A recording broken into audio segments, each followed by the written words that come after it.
दोस्तों एक सेठ अपने दोस्त के घर गया। दोस्त के घर खाना बहुत स्वादिष्ट बना था तो सेठ गले तक ठूस ठूस कर खा लिया। लेकिन जब वो अपने घर लौटा तो उसने देखा कि उसका नौकर खीर पका रहा था। अब सेठ को खीर की चिंता होने लगी। उसने सोचा मेरे पेट में तो जगह बची नहीं है, अब कहीं खीर नौकर ना खा ले। इसलिए सेठ ने एक प्लान बनाया। सेठ नौकर से बोला आज हम दोनों भूखे सोएंगे, सुबह हम में से वही व्यक्ति खीर खाएगा जिसने सबसे अच्छा सपना देखा होगा। नौकर और सेठ दोनों सो गए। सुबह उठकर सेठ ने नौकर से कहा मेरे सपने में एक आदमी आया था, उसने मुझसे कहा कि खीर पर बस तुम्हारा हक है, सुबह उठकर तुम सारी खीर खा लेना। यह सुनकर नौकर हंसने लगा। नौकर को हंसता देख सेठ बोला अरे तू हंस क्यों रहा है, इससे अच्छा सपना तेरे बाप को भी नहीं आ सकता। नौकर बोला मालिक मेरा सपना तो सुनो, मेरे सपने में आप डंडा लेकर आए थे और आपने मुझसे कहा जा खीर खा ले नहीं तो सुबह खराब हो जाएगी, इसलिए मैंने तुरंत उठकर वह खीर खा ली और जो बची थी उसे कुत्ते को खिला दी।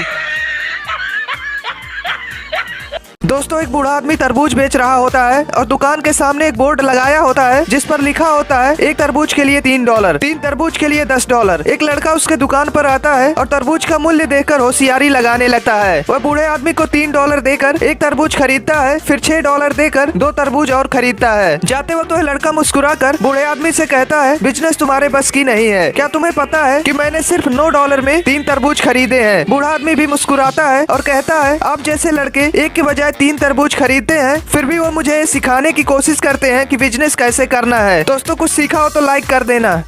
दोस्तों एक गांव में एक साधु रहता था। वह जब भी नाचता था तो बारिश हो जाती थी। एक दिन गांव में शहर से 4 लड़के आए। जब उन्हें साधु के बारे में पता चला तो वे उसे चुनौती देने पहुंच गए। लड़कों ने गांव वालों को एकत्रित कर कहा कि हम नाचेंगे तो भी बारिश होगी, यदि हमारे नाचने से बारिश नहीं हुई तो साधु के नाचने से भी बारिश नहीं होगी। लड़के बड़े घमंडी थे, वे गाँव वालों के सामने साधु को गलत साबित करना चाहते थे। उन्होंने सबके सामने नाचना शुरू किया। पहला लड़का आधे घंटे नाचा लेकिन बारिश नहीं हुई, वह थक हार कर बैठ गया। फिर दूसरा 1 घंटे नाचा लेकिन बारिश का नामो निशान नहीं मिला। इसी तरह बाकी 2 लड़के भी नाच कर थक हार कर बैठ गए लेकिन बारिश नहीं हुई। अब साधु के नाचने की बारी आई। वह 2 घंटे नाचा लेकिन बारिश नहीं हुई। हालांकि उसने नाचना जारी रखा। उसे नाचते हुए शाम हो गई, वह फिर भी नाचता रहा। अचानक बादल गरजने लगे, फिर बारिश होने लगी। यह देखकर लड़के हैरान हो गए। उन्होंने साधु से पूछा बाबा हम नाचे तो बारिश नहीं हुई लेकिन आप नाचे तो हो गई, ऐसा क्यों? इस पर साधु बोला जब मैं नाचता हूँ तो 2 बातों का ख्याल रखता हूँ। पहला मैं ये सोचता हूँ कि मेरे नाचने से बारिश जरूर होगी। दूसरा मैं तब तक नाचता हूँ जब तक कि बारिश। दोस्तों एक 13 साल के लड़के को उसके पिता ने एक पुराना टी शर्ट दिया और पूछा इस टी शर्ट की कीमत क्या होगी। लड़का बोला शायद $1। पिता बोले तुम्हें इसे $2 में बेचना है। लड़के ने टी शर्ट धोया और अगले दिन 7 घंटे की कोशिश के बाद वह टी शर्ट बेचने में कामयाब रहा। 10 दिन बाद पिता ने उसे फिर से पुराना कपड़ा दिया और कहा इस बार तुम्हें इसे $20 में बेचना है। लड़का सोच में पड़ गया कि वह $2 लायक कपड़े को $20 में कैसे बेचेगा। उसे एक आइडिया आया। उसने अपने भाई से कपड़े पर मिकी माउस का फोटो बनवा लिया, फिर उसे एक अमीर बच्चों के स्कूल में जाकर $20 में बेच दिया। लड़का घर पहुँचा तो उसके पिता ने उसे एक और कपड़ा दिया और कहा क्या तुम इसे $200 में बेच सकते हो। इस बार तो लड़के का दिमाग हिल गया कि $20 लायक कपड़े को $200 में कैसे बेचेगा। लड़का कपड़ा बेचने के लिए निकल पड़ा। दोपहर हो गया लेकिन शर्ट बिका नहीं। तभी उसने देखा कि एक जगह भीड़ लगी हुई है। पास जाकर देखा तो लोकप्रिय एक्ट्रेस फराह आई थी। प्रेस कॉन्फ्रेंस के बाद लड़का फराह के पास पहुंचा और कपड़े पर उनका ऑटोग्राफ मांगा। फराह ने खुशी खुशी कपड़े पर अपने हस्ताक्षर किए। फिर लड़का उसे बेचने के लिए बाजार गया और एक बिजनेसमैन जो कि फराह का बहुत बड़ा फैन था उसे $1200 में